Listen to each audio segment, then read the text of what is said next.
À leur arrivée dans les différents parquets visités le mercredi 25 avril, notamment celui de Matete et Kalamu, le vice-président de la CNDH, Amouri Lumumba Wamayembe, chef de la délégation qu'accompagnait Madame le rapporteur et leurs collaborateurs ont été accueillis par le procureur du ressort avant d'être conviés à la visite des lieux de détention. Au cours de la visite, les constats étaient amers.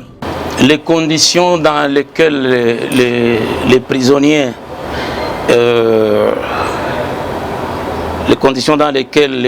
vivent sont médiocres. C'est-à-dire ils dorment à même les sols, il n'y a pas d'installation sanitaire. Après, nous sommes allés à Kalamu, la situation est la même, les conditions carcérales sont médiocres. Les prisonniers, toujours, ils passent la nuit à même les sols. Les installations hygiéniques presque inexistantes. Il y en a qui sont malades, qui ne sont pas soignés.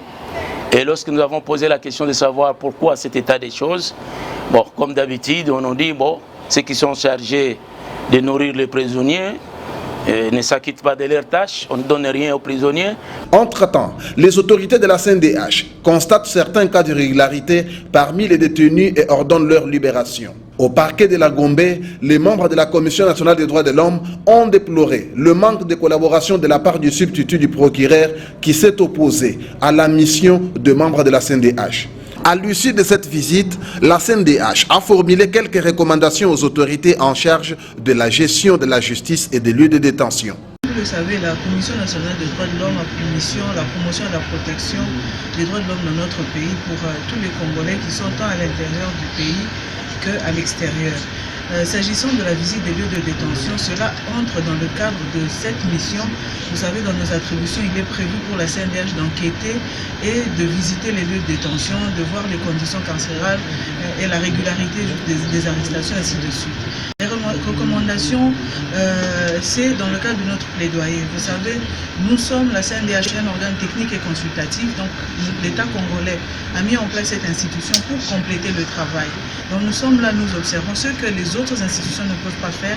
Nous faisons et nous partageons ce rapport avec les autorités compétentes. Donc dans ce cas, il s'agira du gouvernement qui a l'exécutif dans ses attributions pour mettre les conditions nécessaires dans les lieux de détention et même le travail des magistrats, parce que tant que les conditions des uns et des autres sont idoines, le travail va se faire dans l'intérêt de tous et donc dans l'intérêt de notre pays et des Congolais en particulier. Cette visite menée par le membre de la CNDH s'est inscrite dans le cadre de la mission et attribution de cette institution d'appui à la démocratie et aussi en marge de la journée africaine de la détention préventive.